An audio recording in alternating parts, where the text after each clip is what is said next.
Good morning friend, स्वागत है आपका अपने YouTube चैनल उड़ान पढ़ाई अड्डा पर। मैं सत्येंद्र कुमार स्वागत करता हूं आप सभी का।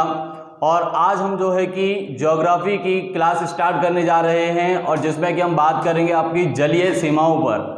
और इससे पहले हम लोग जो है कि अपने लास्ट वीडियो में हम कंप्लीट कर चुके हैं कि हमारी जो स्थलीय सीमाएं हैं किस प्रकार से स्थलीय सीमाएं लगी हुई हैं। ठीक उसी प्रकार से आज हम जो है कि भारत की जलीय सीमाओं की बात करेंगे कि भारत का जो जलीय क्षेत्र है कहां से कहां तक फैला हुआ है और इसके कुछ जलीय पड़ोसी देशों के बारे में भी हम यहाँ जानकारी करेंगे। और उसके साथ साथ यहाँ पर हम कुछ ऐसे देशों के बारे में बात करेंगे या ऐसे क्षेत्रों पर बात करेंगे जो भारत की जलीय सीमा को निरूपित करती हैं। तो आइए हम अपने टॉपिक पर बात करते हैं और जिसके लिए सबसे पहले हम बात करते हैं आपके जलीय सीमा पर कि भारत की जो जलीय सीमा है किस प्रकार से निर्धारित की जा रही है। इससे पहले मैं आपको कंप्लीट कर चुका था कि भाई भारत की जो स्थलीय सीमा है यानी जो भारत देश है, तो भाई भारत की जो स्थलीय सीमा है कुछ इस प्रकार से जब हम भारत के मैप को बनाएंगे तो ये हमारे कुछ स्थलीय सीमाएं हैं। तो जो स्थलीय सीमा है यानी कि जो भारत की जो स्थलीय सीमा है इस प्रकार से इसे बनाते समय तो गुजरात से लेकर के और आपके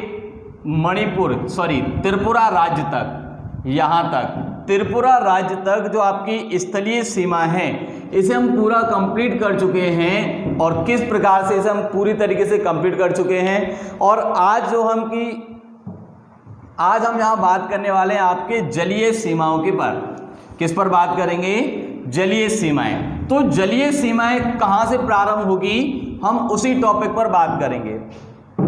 वाटर फ्रंटियर, हम किसकी बात कर रहे हैं? वाटर फ्रंटियर की बात की जा रही है। जो हमारा वाटर फ्रंटियर है जलीय सीमा। और आप सभी लोग जानते हैं कि भारत की जो जलीय सीमा है किस प्रकार से कहां तक फैली हुई है। सबसे पहला प्रश्न तो यही बनता है कि भारत की जो जलीय सीमा है कितने क्षेत्रों में बटी हुई है। यानी हमारी जो भारत देश है उसकी जो जलीय सीमा है कितने देश यानी कितने क्षेत्र में बटी हुई है। और इसे तटीय सीमा रेखाएं कहां से कहां तक लगी हुई हैं या किसी अन्य देशों की जो सीमाएं हैं वो भी हमारे देश से लगी हुई हैं। तो उसी के आधार पर हम बात करेंगे जलीय सीमाओं के बारे में। तो सबसे पहला पॉइंट क्या आता है कि सबसे पहला पॉइंट ये है कि भारत की जो मुख्य जल भूमि है यानी कि जो भारत की मुख्य जल भूमि है, अगर हम इस प्रकार से भारत की मुख्य जल भूमि को बनाते हैं तो ये पूरा का पूरा हमारा तटीय क्षेत्र है। ये पूरा हमारा तटीय क्षेत्र है, पूरी तरीके से जलीय वाला क्षेत्र है। कैसा क्षेत्र है? तटीय क्षेत्र। यानी कि जो हमारी जलीय वस्तु हैं यानी कि जो हमारा जलीय वाला क्षेत्र है समुद्री जल है वो पूरा जो है कि इसी प्रकार से डिपेंड करता है। चाहे इधर आपकी बंगाल की खाड़ी हो, यहाँ हमारा बंगाल की खाड़ी हो या हिंद महासागर हो या फिर हम बात करें अरब सागर के बारे में। तो इन तीनों सागरों में जो भारत की जो सीमाएं हैं, भारत की जो जलीय सीमाएं हैं वो किस प्रकार से बनी हुई हैं और कहां से कहां तक फैली हुई हैं। तो सबसे पहला पॉइंट क्या आता है कि भाई भारत की मुख्य जलीय सीमा, जो भारत की मुख्य जलीय सीमा, अगर हम इसकी मुख्य जलीय सीमा की बात करते हैं तो भाई जो मुख्य जलीय सीमा है या हम बात करें तटीय क्षेत्र की जो कुल लंबाई या हम केवल तटीय क्षेत्र की लंबाई की बात करते हैं, मुख्य तटीय क्षेत्र की लंबाई, मुख्य तटीय सीमा तो लगभग 6100 किलोमीटर है हमारे पास में।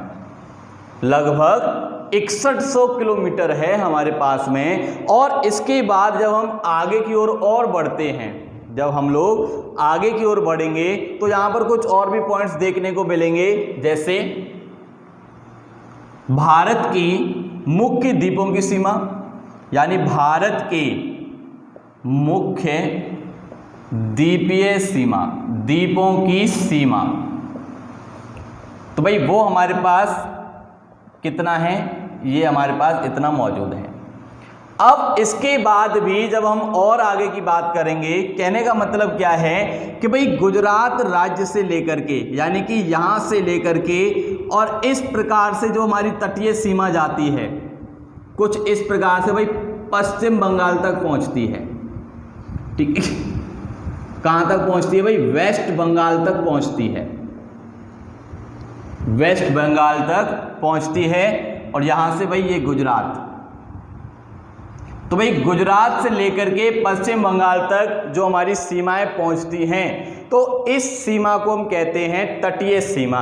तो गुजरात से लेकर के भाई यहाँ तक जो हमारी सीमा है वो कितनी है? 6100 किलोमीटर है।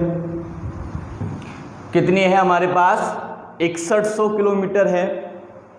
और इसके साथ साथ जो भारत में जो द्वीप बसा हुआ है, जो हमारे द्वीप हैं भाई, लक्षद्वीप और ये आपका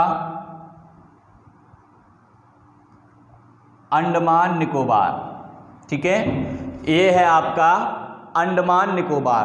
तो इन द्वीपों को भी हम शामिल करते हैं। तो इस प्रकार से कुल तटीय सीमा जो होगी भारत की, कुल तटीय सीमा, भारत की कुल तटीय सीमा तो भाई कितनी हो जाएगी? 7516.6 किलोमीटर। यहां तक समझ में आया?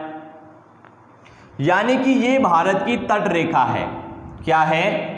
तट रेखा है हमारे भारत की, जो कि तट रेखा से लगे हुए जो राज्य हैं, या हम कह सकते हैं कि भाई जो भारत की जो तट रेखा है वो यहां तक फैली हुई है, 6100 किलोमीटर तक फैली हुई है। और इसके जो द्वीप हैं, जैसे कि ये लक्षद्वीप है, क्या है? लक्षद्वीप है। और ये आपका अंडमान निकोबार है।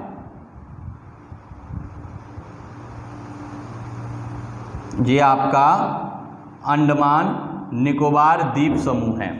ठीक है भाई, ये हमारा अंडमान निकोबार है। अब इसके बाद में जब हम और आगे की ओर बढ़ते हैं, तो ये तो हो गई हमारे भारत की तटीय सीमाएं। अब इसके बाद में हम भारत देश की इंटरनेशनल, हम लोग यहां इंटरनेशनल वाटर फ्रंटियर की बात कर रहे हैं। इंटरनेशनल वाटर फ्रंटियर मतलब अंतरराष्ट्रीय जलीय सीमा। अंतरराष्ट्रीय जलीय सीमा की बात कही जा रही है कि भाई जो अंतरराष्ट्रीय जलीय सीमा है वो किस प्रकार से बसी हुई है, यानी कि किस प्रकार से बनी हुई है। समझ में आया? हाँ भाई, किसके समझ में नहीं आया भाई?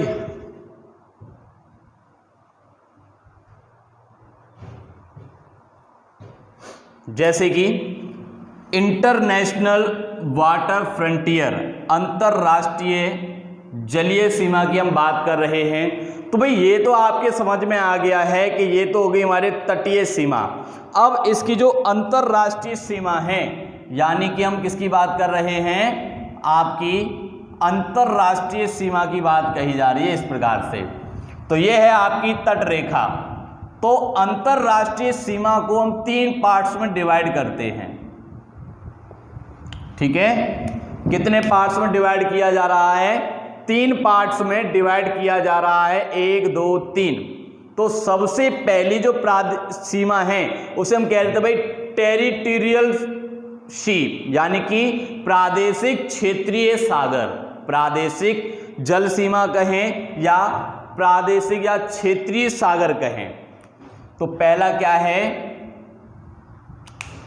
एक सेकंड है ना,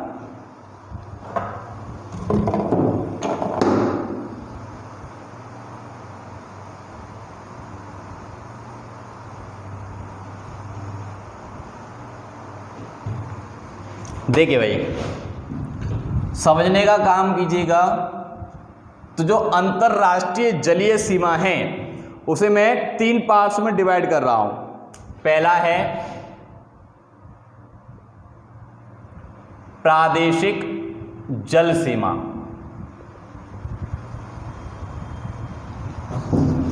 ठीक है, प्रादेशिक जल सीमा, और अंग्रेजी में हम इसे कहते हैं भाई टेरिटोरियल सी। टेरिटोरियल सी, क्षेत्रीय सागर, इसे क्या कहेंगे भाई, क्षेत्रीय सागर, मतलब जिस पर कि भारत का अधिकार है, क्षेत्रीय सागर, इसे हम क्या कहेंगे, क्षेत्रीय सागर।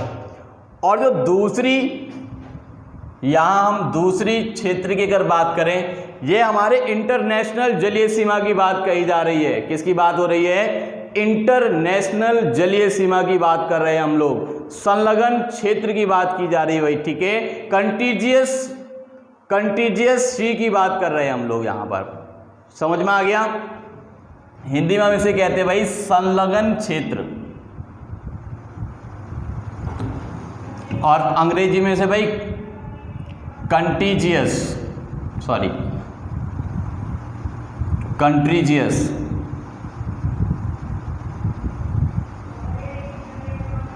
ये हमारा संलग्न क्षेत्र है। मैं अभी समझा दूंगा भाई तीनों पॉइंट्स क्या हैं और किस प्रकार से हम इसे डिनोट करेंगे और क्या क्या चीजें हम केवल, यानी ये हमारे भारत की तटीय सीमाएं हैं, ये हमारी तट रेखा है, और जिसमें भाई गुजरात से पश्चिम बंगाल तक 6100 किलोमीटर तक फैला हुआ है, और जिसमें कि अगर हम द्वीपों की बात करें तो भाई लक्षद्वीप से और अंडमान की बात की जाती है तो लगभग 1416.6 किलोमीटर की दूरी है इन दोनों में।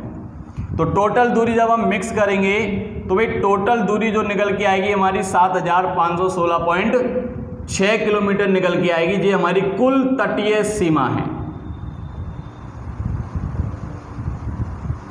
ये हमारी कुल तटीय सीमा है, ठीक है, ये कुल तटीय सीमा है। लेकिन अब हम बात करने जा रहे हैं भाई अंतरराष्ट्रीय स्तर पर, किसके और बात कर रहे हैं, इंटरनेशनल पर बात कर रहे हैं, यानी अंतरराष्ट्रीय क्षेत्र की बात कर रहे हैं। जो हमारे भारत की जो प्रादेशिक जल सीमा की बात करें या संलग्न क्षेत्र की बात करें, और इसके बाद जो आता भाई अनन्य प्रादेशिक क्षेत्र की बात करते हैं। किसकी बात करेंगे, अनन्य प्रादेशिक या आर्थिक क्षेत्र की बात करें। तीसरा पॉइंट क्या है, अनन्य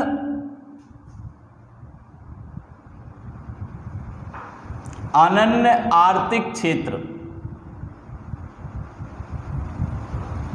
अनन्य आर्थिक क्षेत्र की बात करते हैं, ठीक है। और अंग्रेजी में इसे कहते हैं भाई एक्सक्लूसिव इकोनॉमी जोन, इसे हम जोन भी कह देते हैं, ठीक है, एक्सक्लूसिव इकोनॉमी जोन। मैं इन तीनों को समझा दूंगा भाई क्या है, ठीक है। यहां तक तो समझ में आ गया आप सभी के, हाँ भाई यहां तक समझ में आया। चलिए आगे बढ़ते हैं।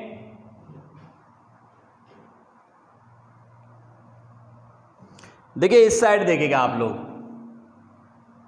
या मैं इसी में बना देता हूं, इसी वाले डायग्राम में देखिए भाई,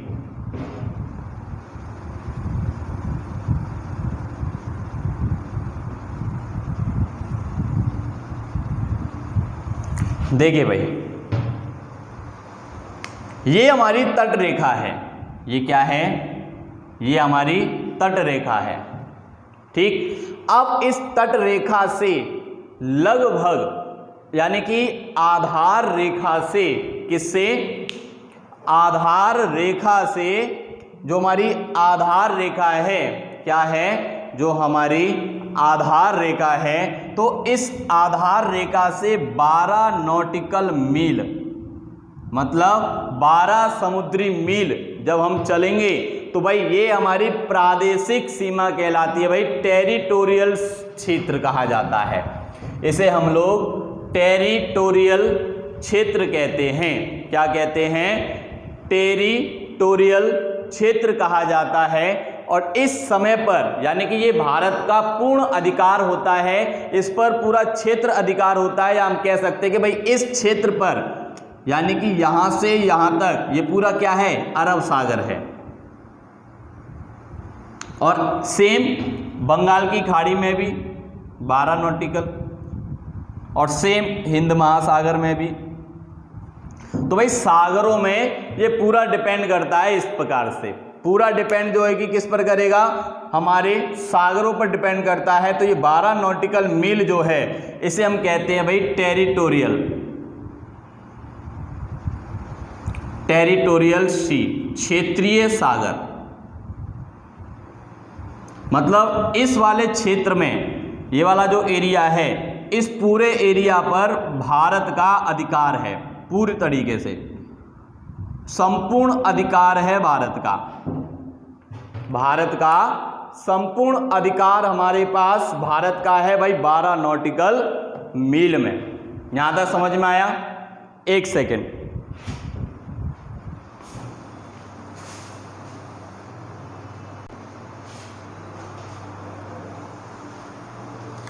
हाँ भाई समझ में आया यहां तक सबके?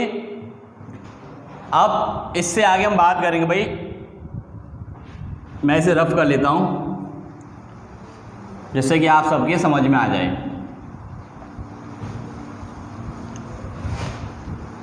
जलीय सीमा वाला टॉपिक चल रहा है और हम जिसमें पूरी तरीके से पूरा केवल भारत की जलीय सीमा पर ही चर्चा करेंगे। ठीक है भाई, देखिए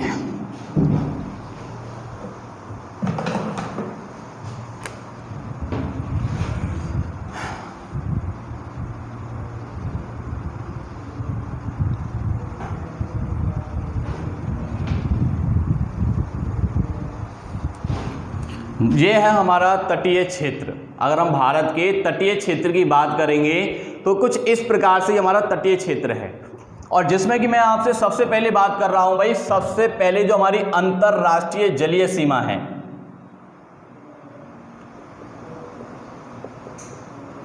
अंतरराष्ट्रीय जलीय सीमा। तो भाई सबसे पहला पॉइंट क्या है? प्रादेशिक जल सीमा।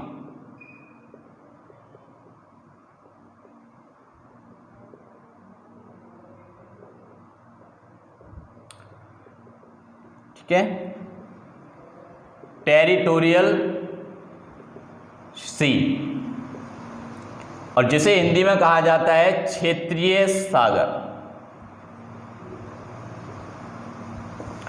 तो सबसे पहला पॉइंट क्या है इसमें कि भाई जो हमारा प्रादेशिक जल है या हमारा जो क्षेत्रीय सागर है वो कितने में मिला हुआ है भाई? 12 नॉटिकल मील में फैला हुआ है।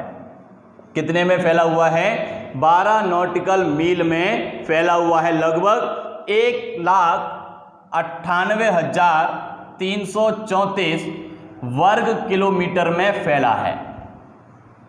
और इस पूरे क्षेत्र पर जो अधिकार है भाई वो किसका अधिकार है? भारत का संपूर्ण अधिकार है, जहां पर भाई वो अपने शिपयार्ड, अपने यान, इन सभी को सुरक्षित रख सकता है। मतलब हम आधार रेखा से अगर बात करते हैं भाई, नेचुरल लाइन से जब हम बात करते हैं तो ये हमारी नेचुरल लाइन है, और इस नेचुरल लाइन से जब हम आगे की ओर जाते हैं तो ये आपका 12 नॉटिकल मील बनकर के तैयार होता है, जो कि क्या दर्शाता है कि ये है हमारी प्रादेशिक जल सीमा, जिस पर संपूर्ण अधिकार है भारत का। ठीक है, संपूर्ण अधिकार होता है भारत का। तो ये होती है आपकी, इसे हम क्या कहेंगे कि ये है आपकी प्रादेशिक जल सीमा है। यहां तक समझ में आया? तो ये है आपकी प्रादेशिक जल सीमा। और इसके बाद में जब हम और भी कोशिश, जैसे कि 12 नॉटिकल मील है ये, और हम जानते हैं भाई 1 नॉटिकल मील बराबर होता है 1.8 किलोमीटर।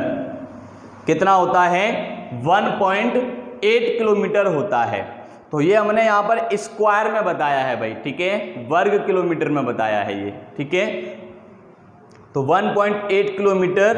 अब इसके बाद में जब हम आगे की ओर बढ़ते हैं, यानी कि दूसरे संलग्न क्षेत्र की बात करते हैं, हम किसकी बात कर रहे हैं? संलग्न क्षेत्र की बात करते हैं, यानी कि कॉन्टिजियस।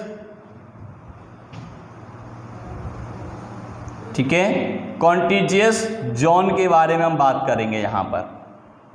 भाई ये क्या होता है? कॉन्टिजियस जोन किसे कहा जाता है। जो हमारा कॉन्टिजियस जोन जो होता है क्या काम करता है, किस प्रकार से काम करता है, इसकी जो सीमाएं हैं वो किस प्रकार से निर्धारित की जाती हैं, बहुत सारी चीज़ें हैं, तो हम उसी पर बात करेंगे। यानी कि आधार रेखा से जब हम 24 नॉटिकल मील की बात करते हैं, किसकी बात करते हैं, 24 नॉटिकल मील की बात कही जा रही है। किसकी बात कही जा रही है, 24 नॉटिकल मील्स की बात कर रहे हैं। तो ये क्षेत्र ऐसा क्षेत्र है जिस पर भारत जो है कि अपना अधिकार रखता है, यानी कि उस क्षेत्र की साफ सफाई करवाना और उस क्षेत्र से जो भी इनकम होगी उस इनकम को प्राप्त करना। यहाँ पर ये टैक्स भी लगा सकता है, भारत जो है इस क्षेत्र में टैक्स भी लगा सकता है, या हम कहते हैं भाई पूरा का पूरा वित्तीय अधिकार, यानी फाइनेंशियल कंडीशन के अकॉर्डिंग पूरा अधिकार है इस क्षेत्र में। यानी कि इस वाले क्षेत्र में भाई हम क्या कह सकते हैं, ये यहाँ पर सीमा शुल्क भी प्राप्त कर सकता है, ठीक है, टैक्स भी लगा सकता है और अपने व्यापार को भी करता है, ठीक है भाई, व्यापार भी करता है और दूसरे व्यापार के लिए भी यहाँ आते ही आते हैं। तो ये है आपके 24 नॉटिकल मील जो कि भारत की संलग्न क्षेत्र कहा जाता है, जिसे हम कॉन्टिजियस जोन कहते हैं। क्या कहते हैं, कॉन्टिजियस जोन के नाम से जाना जाता है, ठीक है भाई। इसे हम लोग कॉन्टिजियस या आर्थिक मंडल भी कहते हैं हम इसे, ठीक है भाई, इसे हम लोग आर्थिक मंडल भी कहते हैं। यानी कि इस वाले भाग को जो 24 नॉटिकल मील है इसे हम लोग जो है कि भाई आर्थिक मंडल भी कहते हैं, इसे आर्थिक मंडल भी कहा जाता है, इसे आर्थिक मंडल भी कहा जाता है, इसे हम लोग आर्थिक मंडल भी कहते हैं। और इसके बाद जब हम और भी कई सारी चीजें करेंगे, या भारत का जो महाद्वीपीय सेल्फ क्षेत्रफल है, यानी सेल्फ का मतलब क्या भाई, महाद्वीपीय सेल्फ क्षेत्रफल जो है वो प्रेजेंट टाइम की अगर हम बात करते हैं तो लगभग 37,424 वर्ग किलोमीटर में फैला हुआ है। कितना है, 37,424 वर्ग किलोमीटर में। तो मैं यहां लिख देता हूं सेल्फ एरिया, ठीक है, भारत का जो सेल्फ एरिया है लगभग 37,424 वर्ग किलोमीटर है। सेल्फ एरिया मतलब यहां से और यहां तक पूरा सेल्फ एरिया जो है, जहां से उसका बिजनेस चलता है उसे हम क्या कहेंगे भाई, सेल्फ एरिया होता है। अब इसके बाद में एक तीसरा पॉइंट आता है, और वो तीसरा पॉइंट क्या है भाई, अनन्य आर्थिक क्षेत्र। अनन्य आर्थिक क्षेत्र, exclusive economy zone, economic zone की बात कर रहे हैं। यानी कि ऐसा क्षेत्र जिसमें भारत को वैज्ञानिक अनुसंधान बनाने के या नए द्वीपों का निर्माण करने का क्षेत्र जो है वो इस क्षेत्र को कहा जाता है, जो कि 200 नॉटिकल मील बराबर है। ये कितना भाई, 24 नॉटिकल मील है, और जबकि ये कितने क्षेत्र में है, 200 नॉटिकल मील पर है। यानी कि कहने का मतलब ये है कि यहाँ से और यहाँ तक, यानी 200 नॉटिकल मील में भारत जो है कि अपने वैज्ञानिक अनुसंधान क्षेत्रों को बना सकता है। जैसे कि जब हम बात करते हैं भाई, जैसे कि प्रेजेंट टाइम में उड़ीसा, आंध्र प्रदेश, तो ये सभी क्या हैं हमारे, तो ये सभी क्या है, ये हमारे भारत की जलीय सीमा को निर्धारित करती हैं। तक समझ में आया। अब और भी कई सारे पॉइंट्स हैं यहाँ पर, तो हम उन पर भी चर्चा करेंगे। जैसे कि जलीय पड़ोसी देश, कि भारत के ऐसे कितने जलीय पड़ोसी देश हैं जो कि भारत के साथ सीमाएं बनाते हैं। क्योंकि मैंने अभी आपको बताया था कि भाई भारत के स्थलीय पड़ोसी देशों की संख्या कितनी है, 7। अगर हम स्थलीय पड़ोसी देशों की बात करते हैं तो भाई कितने हैं हमारे पास में स्थलीय पड़ोसी देश, तो 7 हैं। ठीक 7 हैं, जिसमें कि भाई बांग्लादेश, पाकिस्तान, चाइना, भूटान, नेपाल, म्यांमार, अफगानिस्तान। तो ये वे देश हैं जो कि भाई भारत से पड़ोसी देश हैं। कैसे? स्थलीय पड़ोसी देश हैं। कैसे देश हैं? स्थलीय पड़ोसी देश हैं। और जबकि हम बात करते हैं किसके बारे में? जब हम बात करते हैं जलीय पड़ोसी देशों के बारे में, किसकी बात हो रही है? जलीय पड़ोसी देश। तो मैं यहां लिख देता हूं भाई, जलीय पड़ोसी देश, भारत के जलीय पड़ोसी देश। तो जलीय पड़ोसी देश में भाई श्रीलंका है, सबसे पहले श्रीलंका है, इंडोनेशिया है, म्यांमार है, मालदीव है, बांग्लादेश है, थाईलैंड है, इंडोनेशिया है और पाकिस्तान भी हमारा जलीय पड़ोसी देश की सीमा में भी आता है। यानी कुछ देश ऐसे हैं जो भाई स्थल में भी हैं और जलीय पड़ोसी देश भी शामिल हैं, जलीय पड़ोसी देश के स्थान पर भी शामिल किए जाते हैं। जैसे अगर हम भारत श्रीलंका की बात करते हैं तो भाई हिंद महासागर में पाक जल संधि के द्वारा अलग किया जाता है। हम लोग जब भारत श्रीलंका को पढ़ते हैं तो भाई भारत और श्रीलंका जो है कि क्या है? पड़ोसी देश हैं। तो श्रीलंका जो है कि भाई, तो मैं आपको यहां बता देता हूं भाई जलीय पड़ोसी देश कौन कौन से हैं। श्रीलंका, इंडोनेशिया, ठीक है, श्रीलंका है, इंडोनेशिया है, म्यांमार, बांग्लादेश, पाकिस्तान भी है। ठीक है भाई, श्रीलंका, इंडोनेशिया, म्यांमार, बांग्लादेश, पाकिस्तान और थाईलैंड, मालदीव, थाईलैंड, मालदीव। तो ये भारत के कुछ पड़ोसी देश यानी कि भारत के पड़ोसी देश हैं। कैसे हैं? पड़ोसी देश, जलीय पड़ोसी देश हैं। कैसे देश हैं? जलीय पड़ोसी देश हैं। जैसे कि भाई ये गुजरात है, गुजरात के बाद महाराष्ट्र और यहीं पर ये आपका छोटा सा गोवा, कर्नाटक, केरल, ठीक है, तमिलनाडु, ओडिशा, आंध्र प्रदेश, पश्चिम बंगाल। तो ये हमारे तटीय क्षेत्र वाले राज्य हैं। तमिलनाडु भी लिख देता हूं मैं। अब कहने का मतलब ये है, ये तो हो गए भाई इसके पड़ोसी देश, यानी ये क्या हैं? तटीय क्षेत्र हैं, तटीय राज्य हैं, जिसमें से कहा जाता है कि भाई भारत में कुल 9 राज्य ऐसे हैं जो कि भारत की सीमाओं, तटीय सीमा से लगे हुए हैं। मैं यहाँ लिख देता हूँ कि भाई भारत के तटीय राज्य, तो तटीय राज्य संख्या कितनी है? 9, और जिसमें से भाई 66 जिले हैं जो कि तटीय क्षेत्र पर शामिल हैं और 4 केंद्र शासित प्रदेश, 4 केंद्र शासित प्रदेश हैं जो कि हमारे तटीय क्षेत्र से लगे हुए हैं। यहां तक समझ में आया सभी के? हाँ भाई, पूरा पाठ समझ में आ गया होगा आप सभी के। किसकी समझ में नहीं आया? अब मैं आपसे बता दूं एक चीज, यहां पर मैं आपको बताना चाहूंगा कि भाई भारत का जो औसत समुद्र का जो तल है, जब हम समुद्र तल का जो मापन करते हैं, कहने का मतलब क्या है? जब हम समुद्र के तल को मापने का जो काम किया जाता है वो कहां से किया जाता है भाई? चेन्नई से किया जाता है।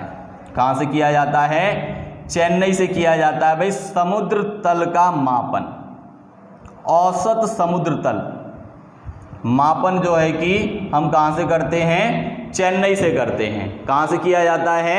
चेन्नई से किया जाता है। और ऐसा ही नहीं, जब हम हिंद महासागर की बात करते हैं तो हिंद महासागर में भारत के साथ में और भी कई सारे द्वीप हैं जो यहाँ पर बसे हुए हैं। यहाँ तक समझ में आया? चलिए, समझ में आ गया तो भाई इसे नोट कर लीजिए एक बार और फिर मैं इसके आगे बढ़ता हूँ। अगर आपकी समझ में आ चुका है तो आप इसे पूरा नोट कर लीजिए और फिर मैं आगे की ओर बढ़ूंगा, आगे बात करेंगे हम इस टॉपिक पर।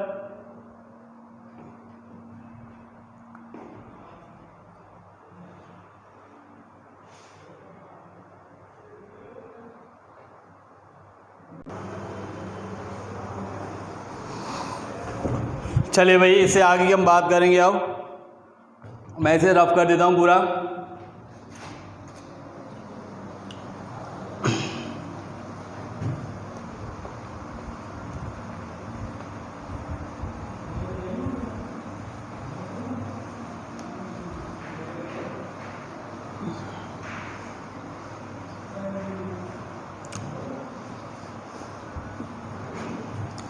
यहाँ तक आप सब समझ चुके हैं भाई, ये सारे पॉइंट समझ में आ गए होंगे आपके। अब इससे आगे हम बात करेंगे भाई जलीय पड़ोसी देशों पर, जो मैंने अभी आपको लिखाए थे, तो वहाँ कुछ मोस्ट इम्पोर्टेंट पॉइंट होंगे तो हम उसी पर चर्चा करेंगे।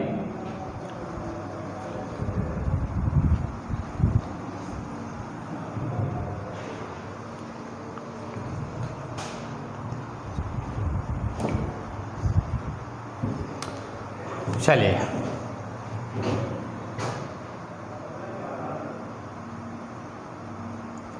जलीय पड़ोसी देश, जलीय पड़ोसी देश, वाटर नेबरिंग कंट्रीज।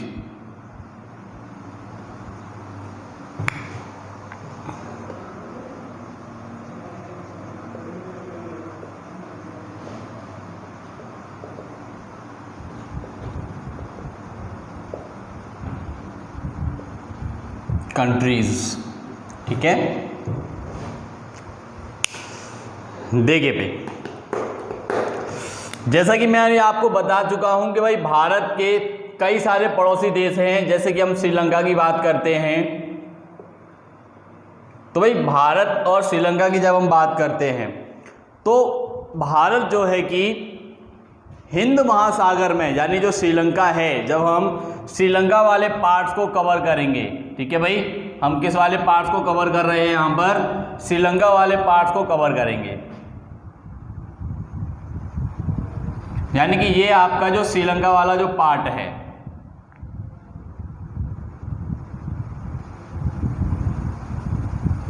यानी ये हमारा श्रीलंका है, ठीक है भाई। अब इस श्रीलंका वाले पार्ट को हमें कवर करना है कि किस प्रकार से हम इस पार्ट को कवर करेंगे। तो सबसे पहला पॉइंट क्या है कि जो श्रीलंका है, यानी कि जो श्रीलंका है वो भाई भारत की, यानी कि हिंद महासागर में, जो हमारा हिंद महासागर है, तो भाई हिंद महासागर में पाक जल संधि में स्थित है। यानी कि इसे हम पाक जल संधि कहें या खाड़ी कहें, पाक जल संधि के द्वारा श्रीलंका जो है कि भारत से भाई क्या हुआ है? अलग किया जा चुका है। यानी ये पहले भारत का ही हिस्सा था, श्रीलंका जो है भारत का ही क्षेत्र था, लेकिन पाक जल संधि के द्वारा इसे अलग कर दिया गया है, इसे अलग कर दिया गया है हमारे द्वारा, यानी इसे हमने अलग कर दिया है। और श्रीलंका के मध्य में, यानी कि कहने का मतलब क्या है कि भाई इन दोनों के बीच में जो आने और जाने के लिए एक रास्ता जो बनाया गया है, जिसे भाई हम पंबन द्वीप कहते हैं। क्या कहते हैं? पंबन द्वीप। और जहां पर हमारा रामेश्वरम भी स्थित है, और इसी को पाक खाड़ी या मन्नार, इसी में हमारी पाक खाड़ी और मन्नार खाड़ी स्थित है। भाई ये पाक खाड़ी है और इधर जो है कि मन्नार खाड़ी है, और इस बीच में, यानी कि ये वाला जो क्षेत्र है आपका, तो भाई ये वाला जो क्षेत्र है यानी कि तमिलनाडु और श्रीलंका के बीच वाला जो एरिया है, तो इस एरिया में आपका बसा हुआ है पंबन द्वीप, और जहां पर भाई रामेश्वरम मंदिर बना हुआ है, ठीक है, रामेश्वरम। और इसी को यहीं पर आपका बना हुआ है भाई आदम ब्रिज, जो श्रीलंका में जो राम सेतु कहा जाता है उसी को हम कहते हैं आदम ब्रिज कहा जाता है। क्या कहा जाता है? आदम ब्रिज कहा जाता है। और ये भी कहा जाता है कि भाई जो भारत और श्रीलंका को अलग करने की जो कहानी, या जो हम कहते हैं कि भाई भारत और श्रीलंका को जो अलग करने का जो काम करती है वो क्या करती है? पाक जल संधि के द्वारा ये दोनों एक दूसरे से अलग होते हैं। या इस प्रकार से भी कह सकते हैं, अगर हम जलीय क्षेत्र की बात कर रहे हैं तो लगभग 324 किलोमीटर की दूरी है इन दोनों के बीच में, भारत और श्रीलंका के बीच में, अगर हम समुद्री सीमा की बात कर रहे हैं तो। ठीक है भाई, हम किसकी बात कर रहे हैं? समुद्री सीमा की बात की जा रही है।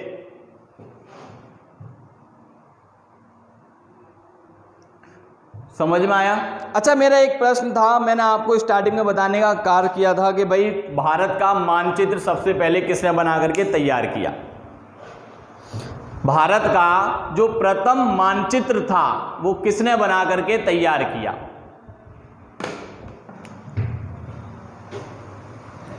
मैं यहां लिख देता हूं, भारत का प्रथम मानचित्र, भारत का प्रथम मानचित्र एन विले ने बना करके तैयार किया था भाई 1725 में। ठीक है, कब बना करके तैयार किया है? सॉरी, 1752 में किया गया था। ठीक है भाई, एन विले ने 1752 में बना करके तैयार किया था भारत का पहला मानचित्र। अगर हम भारत के मैप की बात करते हैं तो वो पहली बार कब बन करके तैयार हुआ था भाई? तो ये समझ में आया श्रीलंका हमारा पड़ोसी देश किस प्रकार से बना है? तो भाई इस प्रकार से। और यहां से कई बार प्रश्न बनते हैं कि भाई रामेश्वरम मंदिर कहां, किसके बीच में स्थित है? तो तमिलनाडु और श्रीलंका के बीच में स्थित है, यानी कि मध्य में जो आदम ब्रिज बना हुआ है ठीक उसी स्थान पर हमारा जो पंबन द्वीप है जहां पर आपका रामेश्वरम मंदिर बसा हुआ है। आपने शाहरुख खान की मूवी देखी होगी चेन्नई एक्सप्रेस, तो यही वाला मंदिर है जो यहाँ पर दिखाया गया है, रामेश्वरम। ठीक है, इसी को हम रामेश्वरम मंदिर कहते हैं। समझ में आ गया? तो ये आपका रामेश्वरम मंदिर है, रामेश्वरम मंदिर बना हुआ है। तो ये तो समझ में आ गया। अब कुछ ऐसी प्रकार से जैसे कि हम लोग बात करते हैं भाई इंडोनेशिया, तो भाई इंडोनेशिया जो है भारत के ग्रेट निकोबार में है। अगर हम इंडोनेशिया की बात करते हैं कि भाई ये हमारा इंडोनेशिया है, क्या है? इंडोनेशिया। तो इंडोनेशिया कहाँ है? कि भाई ये हमारे ग्रेट निकोबार में स्थित है, इस प्रकार से। तो ये यहाँ पर कुछ इस प्रकार से स्थान बने हुए हैं। ठीक है, जब आप मैप में देखोगे तो ये कुछ इस प्रकार का बना हुआ है। ठीक है, तो ये आपका इंडोनेशिया, सुमात्रा, जावा, सेशेल्स, ठीक है, कई सारे द्वीप हैं जो यहाँ पर बसे हुए हैं। डेस्चोस की बात करें, मॉरिशस, डियांगो, तो ये कई सारे द्वीप हैं। क्या हैं? द्वीप हैं, आइसलैंड हैं, जो कि हमारे हिंद महासागर में या बंगाल की खाड़ी में स्थित हैं, बंगाल की खाड़ी में स्थित हैं, और इसी को हम इंडोनेशिया कहते हैं। तो भाई इंडोनेशिया भी क्या है? इंडोनेशिया भी भारत का जलीय पड़ोसी देश है। क्या है? जलीय पड़ोसी देश बसा हुआ है। तो भाई ग्रेट निकोबार में जो सुमात्रा द्वीप है, जो हमारा सुमात्रा द्वीप है, तो वो भी हमारे ग्रेट निकोबार से ही लगा हुआ है। और यही कारण है कि हम इसे जो है कि क्या कहते हैं भाई, जैसे कि इंडोनेशिया,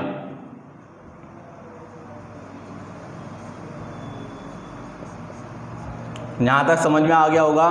तो अब इस प्रकार से भाई इंडोनेशिया को हम अलग कैसे करते हैं? भाई इंडोनेशिया को जो अलग किया जाता है वो महान चैनल के द्वारा अलग किया जाता है। किसके द्वारा? महान चैनल के द्वारा।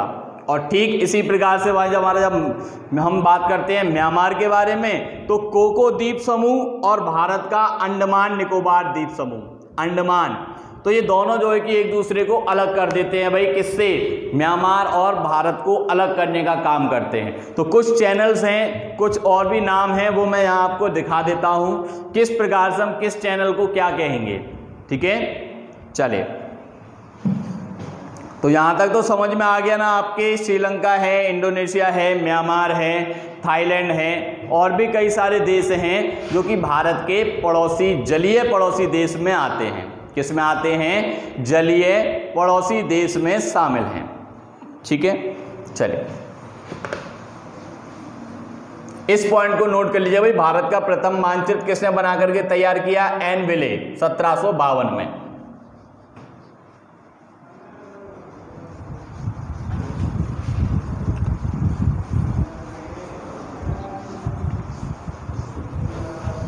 देखिए अभी हम केवल भारत की इंट्रोडक्शन की ही बात कर रहे हैं, पूरा का पूरा इंट्रोडक्शन है। अभी हमने इसके राजनीतिक के बारे में जाना और आज हम जो है कि इसकी बाउंड्रीज की बात कर रहे हैं, पड़ोसी देशों के पर चर्चा करेंगे। ठीक है, चलिए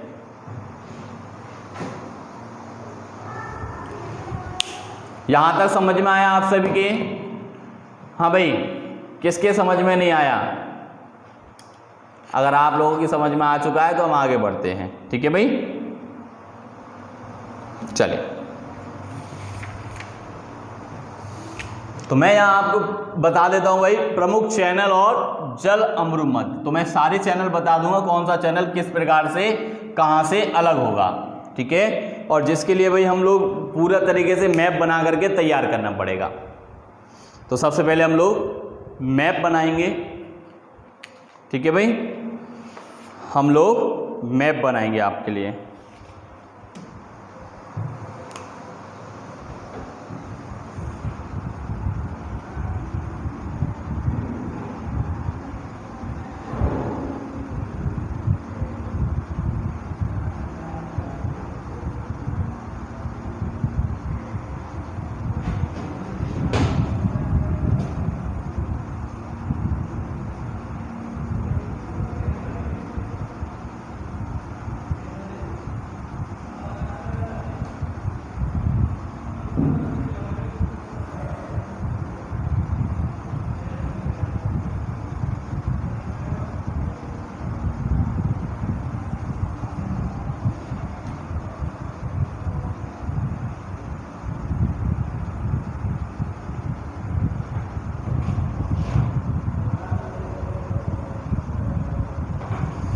दिखाई दे रहा है ना सभी को?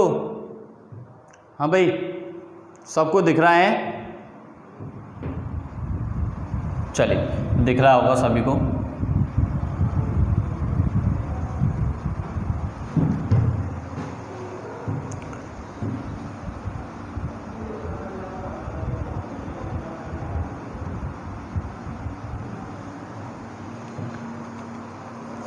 देखिए भाई, सबसे पहले हम क्या काम करते हैं कि मुझे यहाँ पर कुछ चैनल्स दर्शाने हैं कि भाई कौन कौन सा चैनल किस प्रकार से और कहाँ से निकल रहा है।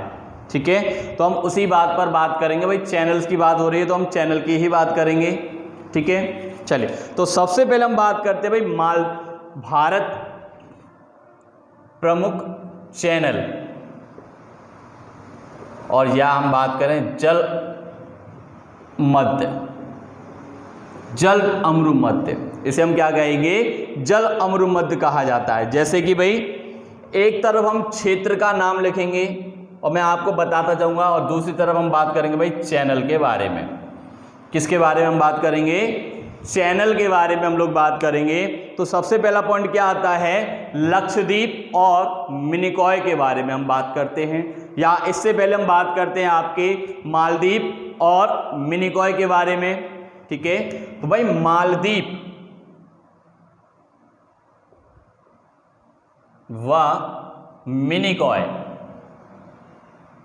तो मालदीव और मिनिकॉय के बीच में हम 8 डिग्री चैनल को क्रॉस कराते हैं। यानी कि ये दोनों किस चैनल से क्रॉस होते हैं?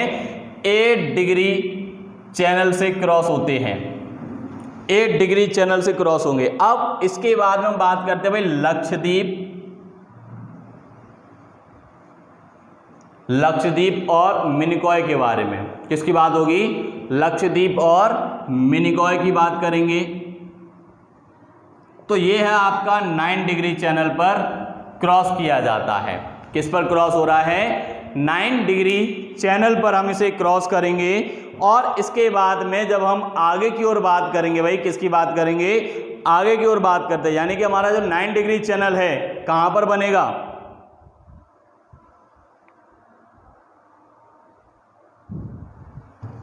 ठीक है भाई। तो यह आपका लक्षद्वीप है, ठीक, और जस्ट इसके ऊपर ये आपका मिनिकॉय या आपका मालदीव।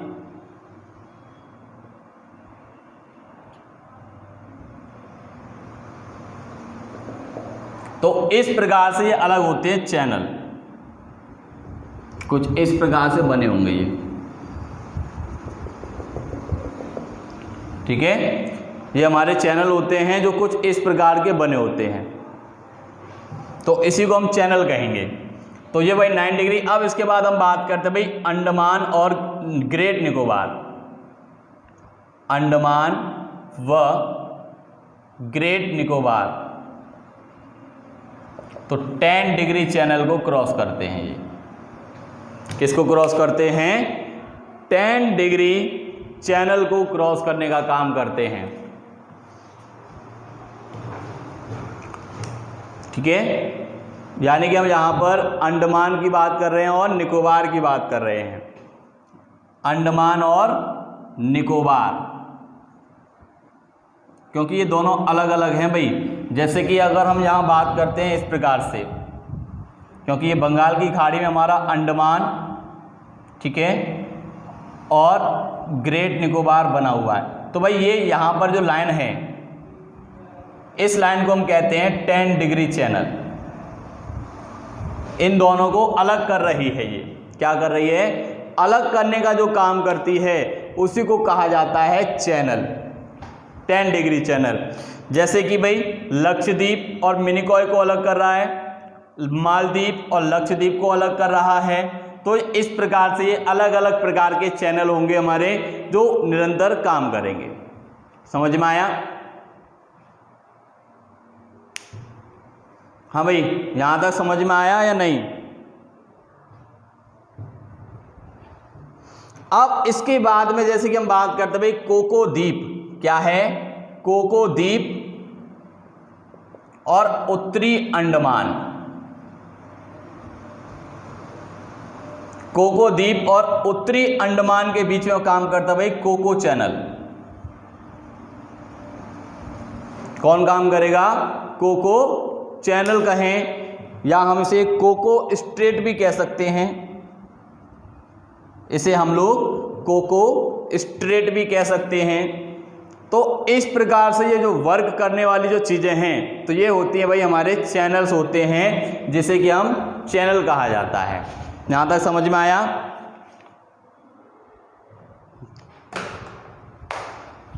किसके समझ में नहीं आया भाई? यहां तक जिसके समझ में नहीं आया है पूछ सकते हो आप लोग।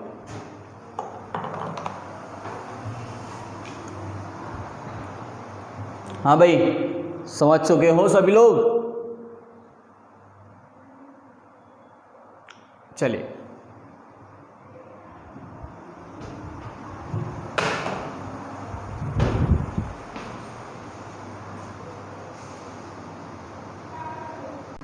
चलिए भाई, अब दो कोको द्वीप समझ में आ गया भाई। कोको द्वीप और उत्तरी अंडमान कोको स्ट्रेट कहें या कोको चैनल कहें, एक ही है। अब ये कोको द्वीप है कहाँ? तो भाई ये हमारा पूरा क्या है, म्यांमार है। ये पूरा हमारा म्यांमार वाला पार्ट है और ये है आपका कोको द्वीप। तो कोको द्वीप और उत्तरी अंडमान, इन दोनों के बीच में जो लाइन जाती है, तो भाई इसे कहा जाता है कोको स्ट्रेट। इसे कहते हैं हम लोग कोको स्ट्रेट कहते हैं। क्या कहते हैं? कोको स्ट्रेट कहा जाता है, जिसके द्वारा भाई कोको द्वीप और उत्तरी अंडमान दोनों अलग होने का काम करते हैं। समझ में आया? दोनों को अलग करने का जो काम करती है वो कौन करती है? कोको स्ट्रेट करती है। कौन करता है? इसे हम कोको चैनल कहें या कोको स्ट्रेट कहें, ये दोनों सेम ही हैं। अब इसके बाद में जो अगला पॉइंट है भाई वो है आपका तमिलनाडु और श्रीलंका। तो हमारा जो तमिलनाडु और श्रीलंका के बीच में, यानी कि तमिलनाडु और श्रीलंका के बीच में कौन सा चैनल है या कौन सा जल अमरू मध्य है जो इन दोनों को भाई डिवाइड करता है? तो कह सकते हैं भाई ये आपका तमिलनाडु है और ये आपका श्रीलंका है। तो इन दोनों के बीच में यहां पर क्या है? पाक खाड़ी है। क्या है? पाक खाड़ी। इसे हम क्या कहेंगे कि ये हमारी पाक खाड़ी है। क्या है? पाक खाड़ी है, जो कि भाई इन दोनों को अलग करती है। तो ये दोनों को अलग करने का काम कौन करती है? पाक खाड़ी, जिसे हम पाक जल संधि है, ठीक उसी प्रकार से यहां पर पाक खाड़ी स्थित है जो बनी हुई है। ये हमारी पाक खाड़ी है जो यहां पर बसी हुई है। ठीक है। अब इसके बाद में जब हम बात करते भाई दक्षिण पूर्व तमिलनाडु और मध्य श्रीलंका, दक्षिण पूर्व तमिलनाडु और श्रीलंका की बात की जा रही है। तो भाई इन दोनों को अलग कौन करता है? तो सीधी सी बात है भाई, दक्षिण पूर्व कहाँ है? तो भाई तमिलनाडु का दक्षिण इधर है और पूर्व इधर है। तो इन दोनों के बीच में जो अलग करने वाला जो सिस्टम है, तो ये है आपकी भाई मन्नार खाड़ी है। क्या है? मन्नार की खाड़ी। इसे हम कहते हैं मन्नार की खाड़ी कहते हैं। इसे हम लोग मन्नार की खाड़ी कहते हैं। समझ में आया? तो ये है आपकी मन्नार की खाड़ी। क्या है? मन्नार खाड़ी है, जो कि भाई दक्षिण पूर्व तमिलनाडु और श्रीलंका को अलग करने का काम करती है। क्या काम करती है भाई? दोनों को अलग करने का काम करती है। अब जरूरी नहीं है,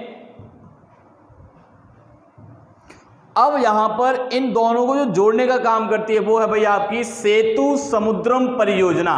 यानी कि भारत सरकार के द्वारा और श्रीलंका के द्वारा एक योजना का निर्माण किया गया, जिसे हम कहते हैं भाई सेतु समुद्रम। क्या कहते हैं? सेतु समुद्रम परियोजना। और जिसके माध्यम से मन्नार की खाड़ी और पाक खाड़ी को जोड़ा गया है। दोनों को जोड़ने का काम किया जा रहा है। समझ में आया भाई? दोनों को जोड़ने का काम किया जा रहा है यहां पर। ठीक है। हाँ भाई, समझ में आ गया होगा आप सभी के। हम जो है कि यहां पर इन दोनों को जोड़ने का काम कर रहे हैं। तो भाई हम कह सकते हैं कि यहाँ पर हमारा जो सेतु समुद्रम परियोजना बनी हुई है, तो इन दोनों को जोड़ने का काम करती है। और वो कौन करती है? मन्नार खाड़ी और पाक खाड़ी को जोड़ता है सेतु समुद्रम। और ये वही है जहाँ पर हमारी क्या बना हुआ है इस क्षेत्र पर भाई? इस क्षेत्र पर हमारे कई सारी चीज़ें बनी हुई हैं। यहाँ तक समझ में आया? अब लक्षद्वीप और मालाबार तट के बीच में जो इन दोनों के बीच को जो अलग करता है वो है भैया लक्षद्वीप सागर, जो अरब सागर में बसा हुआ है भाई। लक्षद्वीप सागर है जो मालाबार तट को और लक्षद्वीप को अलग करने का काम करता है। ठीक है। मालाबार तट और लक्षद्वीप को अलग करता है। मालाबार तट व लक्षद्वीप दोनों अलग कैसे होते हैं भाई? लक्षद्वीप सागर से अलग होते हैं। समझ में आया आप सबके? लक्षद्वीप सागर से अलग होने का काम करते हैं। अब जैसे कि मैंने आपको शुरुआत में कुछ पॉइंट्स बताए थे यहां पर। ठीक है। मैंने यहां आपको कुछ पॉइंट्स बताया था, जैसे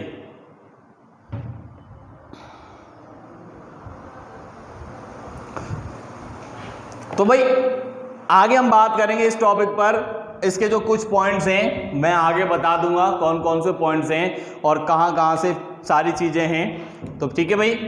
तो ये गुजरात,